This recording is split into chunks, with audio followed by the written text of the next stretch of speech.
Hi, this is Brass Check, and we're recording this on Thursday, March 31st, about a video we actually recorded way back in February. And due to a technical error, and we have a lot of technical errors around here, this video got misplaced and did not get shown in a timely fashion. So 99% of it is completely applicable, but it's dated early February. And in a perfect world, it would have come out in early February, but here it is, and I think it's worth listening to. Hi, this is Brass Check, and we're recording this on Friday, February 4th, 2022, and I actually recorded this late last night at the end of an 18-hour day, literally, and I hit the wrong button and I erased it. So maybe you're going to get a better version. Let's hope. So what do I want to talk about today? First, some good news. I have got count them, two credible helpers now, and they're capable and they are doing magnificent things for me. So we're going to be able to get a whole lot more done. I've been operating here with a tech helper who's capable, but not inspired. So no thinking involved on his part, which is tough for me, frankly. But now I got two guys that can think and do and write and edit and research videos and help assemble videos and all this stuff that I've been doing. So that means I can do more stuff. And that's very good news indeed. And if you are a supporter, if you're one of the people who pays for your subscription, this is where the money's going. And believe me, it's money well spent. I am thrilled. We also have a very exciting world-changing project coming up very soon, which I'll announce hopefully next week. And I'm going to be specifically asking for subscribers to kick in for it. You'll see. It's huge. It's going to put these evil doers back on their heels, if not on the ground. Anyway, I want to talk about whatever they're calling it, mass psychosis formation or mass formation psychosis. This appeared. Finally, Joe Rogan took the crack pipe out of his mouth and started helping us. And by us, I mean humanity. Don't forget, Rogan was the guy back when this started that had that University of Minnesota liar, demon, and scam artist on for hour after hour after hour selling the terror and the fraud. I mailed his people every single day for the last year and a half with the information that we've been gathering, and we've never even received the courtesy of a reply. That's Joe Rogan. Don't be fooled by this guy. He's a sellout. Anyway, he somehow, I guess he found religion. Maybe when he himself got COVID. I don't know. Who knows? Who cares? By the way, we can't depend on the Joe Rogans of the world. We really need all the people out there who have even two people on their email list to come together and do the promotions that need to be done to get the real facts out. Sitting around waiting for Joe Rogan or anybody else is a grave mistake. Anyway, he had Dr. Malone on finally, like a year and a half too late, but he had him on. And one of the things Malone talked about is this mass formation psychosis, and the researcher behind that is Matthias Desmet. Now, I have to point out that Brass Check did a thorough, detailed, granular explanation of what mass hypnosis is and stage hypnosis and the whole technology of hypnosis back in April of 2020. That's nearly 2 years ago. And we're going to talk a little about Matthias and his insights. On the one hand, his description of the mechanism by which large groups go crazy is brilliant. It's poetic, it's scientific, it's thorough, it's clear. It couldn't be better. So 3 cheers for that. Again, a little odd that he didn't understand. This is a professional social psychologist. Like, he gets paid full time. That's all he does. And it took him over a year to wake up and see what was obvious to tens of millions of human beings, hundreds of millions of human beings. I don't know. But anyway, better late than never. But here's the odd thing about him. When interviewed, Uh, and people ask him, well, was this um, designed? Was this planned? Was this somebody's scheme to induce this mass psychosis in among many members of society? And his answer is, gee, I don't know. I can't go there. On the one hand, on the other hand, blah, blah, blah, blah. No, Matthias, you cannot be serious if you think this thing happens spontaneously. You just, I mean, you're an articulate guy. You've described the process, not the process, but you've described the end result of mass psychosis brilliantly. The fact that you cannot see that this was the result of a deliberate campaign uh, boggles my mind. You know, and all these people that are running around going, well, on the one hand, maybe it was spontaneous and it's just the kind of thing that happens. And on the other hand, maybe there was somebody or some group that pushed it forward, but gee, that's hard to tell. That's idiocy. This was an advertising campaign. This was a marketing campaign. This was a public relations campaign. You could call it a propaganda campaign. You don't need to go mind control, you know, and MK Ultra. This was bread and butter, garden variety publicity, promotion, advertising. And for a so-called professional in the realm of social psychology not to be aware that such things exist and not to be able to see it when it was unfolding back in early 2020. I mean, it just shows you, and I don't mean to single him out, but it just shows you how dense these so-called experts are.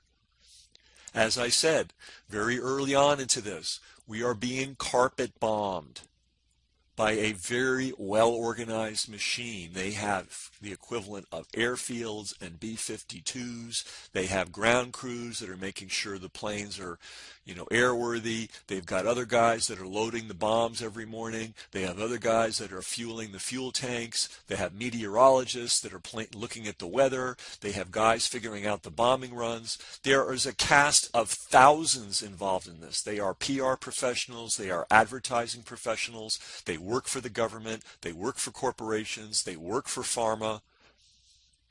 They get up in the morning, they get a paycheck, and all they have to do is figure out what the lie of the day is and how best to put it out there. That's what we've been contending with since the beginning of this, and Brass Check listeners know this, and I don't understand why at this late date, February 4, 2022, Brass Check listeners seem to be the only people on earth that know this. Where are the professionals? Where are the PhDs? Where are the professors? Where are the advertising and marketing and psychology professors? This shit is obvious. There's nothing controversial about it. I recently did an interview, which we're going to post below, that gives some historical context into this. But let me give you an understanding of how common the technology for inducing mass psychosis is. I'm going to give you a three-letter word. War.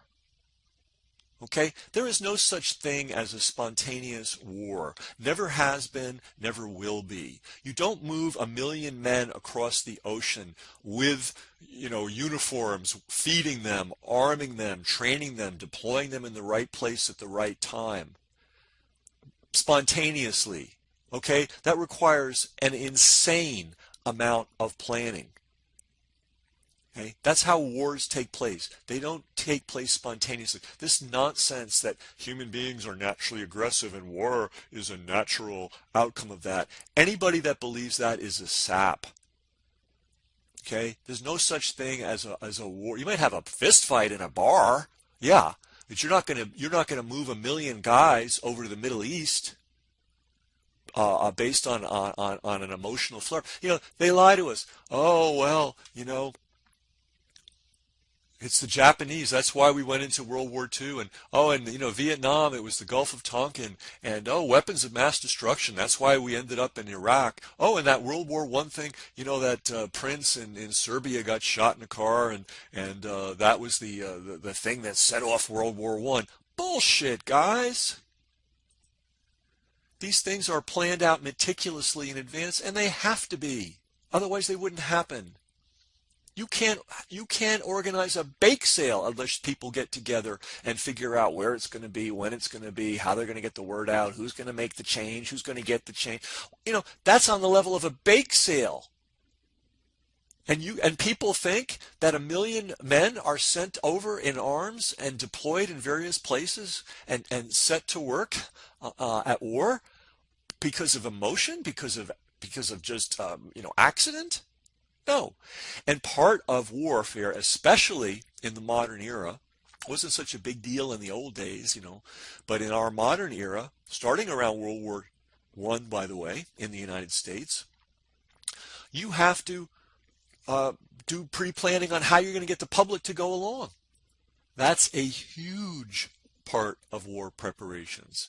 And while they're figuring out, okay, how are we going to move guys from this base to that base, and how physically are we going to get them over into the war zone, and how are we going to get all the weapons there, and how are we going to get the housing together, and the water, and the sanitation, and the food, and what's our strategy going to be, and what are we going to do first, and what are we going to do second.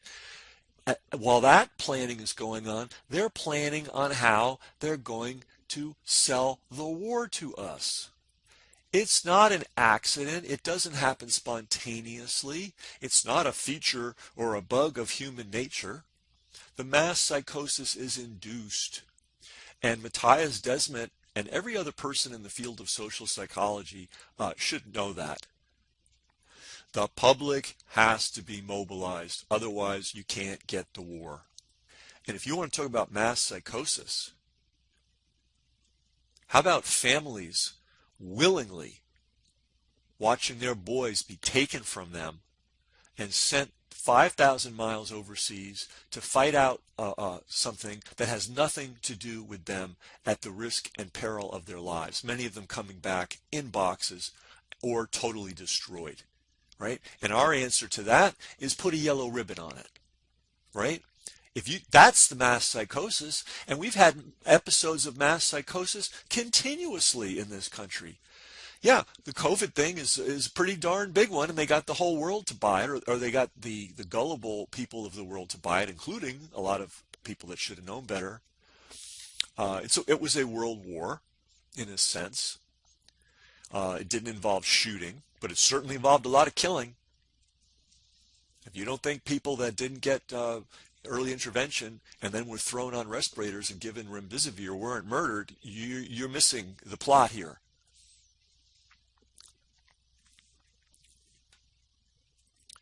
In any event, the art and science of inducing mass psychosis for the purposes of carrying out nefarious activities is a profession. There are thousands of people, again, who get a paycheck every week for helping. They work for the Pentagon. They work for the U.S. government. They work for the news media. They work for advertising agencies. They work for PR agencies. They work in the research departments of universities. That may be why one of the reasons why Matthias doesn't want to get into it, because post-World War II, and you can read this in the book called The Science of Coercion, post-World War II, 80% of all research money in the field of psychology was spent on learning how to coerce and persuade people. 80%. We could have a science of psychology that's devoted to helping people, that's making them more resilient, that's making them more creative, right? That's helping them deal with their problems. No, we had 80% of the money spent in psychology is used on learning how to coerce people. Okay, so I don't know if Matthias Desmet just never knew that. I don't. Yeah, he needs to be called out, frankly. And all the people that have interviewed him and talk about his work need to wake up and start talking to the professionals in the field. The advertising professionals, the marketing professionals. Surely there's got to be an academic retired social psychologist somewhere who can speak to this. It's crazy that it's February 4th, 2022, and we still don't still don't have as a basic theme of understanding and conversation in this world that the lies were planned in advance and deployed with military precision by thousands of people. Now, most of the people doing the deployment, useful idiots. Right? They've got their little degrees and they were hired as a communication specialist for the county of Oswego and, population 2. And they are just doing their job. So when I say thousands, I don't mean thousands of people knew the evil they were doing, but I'm saying that, let's look at a war, right? How many people go to war and, how many young men go to war and think it's a game? And I'm sorry to say, if the guys that have done it know it, initially it seems like a party. Right, and then of course the movies are presented to make it look like this glorious heroic enterprise, right? And then we have all the useful idiots in the country that salute the flag every time somebody decides we're going to go to war and murder people to steal their stuff, which is what war is always about, and that's what this war was about. This COVID thing was a war on us, and it was a war to steal our stuff. That's what this is. That's what war is always about. Some psychopaths get together, they see an opportunity to steal, they organize their force, they flim-flam everybody, they find a legions of useful idiots, and they go to war and they try to steal everything that's nailed down. I had a wonderful talk with Vera Sharav, Holocaust survivor, outspoken opponent against pharma, and she agrees with me 100%. Yeah, the Nazis had all kinds of bizarre philosophical viewpoints. They were thieves. They were gangsters. Their whole goal was to steal. Everywhere that where do you think all the property went for all the Jews that were taken out of the country and put in the camps? It went into the pockets of Nazi party leaders. Because they're thieves, they're gangsters, okay? What do you think Bill Gates is? I mean, Bill Gates, tech guy, are you fucking kidding me? He's a fucking moron. His operating system sucks. He got every single thing wrong in the evolution of personal computing. All he did was ride the wave and enjoy a monopoly he had on the operating system. That's the only thing he ever did, and that operating system was stolen, by the way. It was developed by somebody else. Someone else pirated it, and then Gates bought it from the guy who pirated it. And that man, it's just probably a coincidence, but he was beaten to death in a bar and didn't recover. Yeah, that's history. I'm not saying that Gates had anything to do with it, but there's no intelligence in Gates other than the intelligence of evil, And why is it that the only people that know that Bill Gates spent $100 million plus giving money to every news media outlet you can imagine? El País in Spain, Le Monde in France, The Guardian in the UK, National Public Radio, the Los Angeles Times in the US, $100 million in grants. You don't think you control the news media when you make that kind of grant giving? And the only place you're going to get the details about that is Brass Check. We have a colleague that went through and before the Gates Foundation woke up and realized that people were watching them, they posted all those grants on their website. Well, she downloaded them all, and we've got them, and we did a whole show about them over a year ago. All right, so this was planned. It was paid for. You had some smart people at the top, evil smart people at the top running it, and then you had thousands and thousands and thousands of useful idiot foot soldiers helping push it. And that Matthias Desmet and all the people that he's talked to can have the gall to say that this was just spontaneous and this is just the way human beings are, and yeah, we sometimes just go crazy and no one knows why. Bullshit. You should know better, and the public should be served better. So that's what I've got to say today.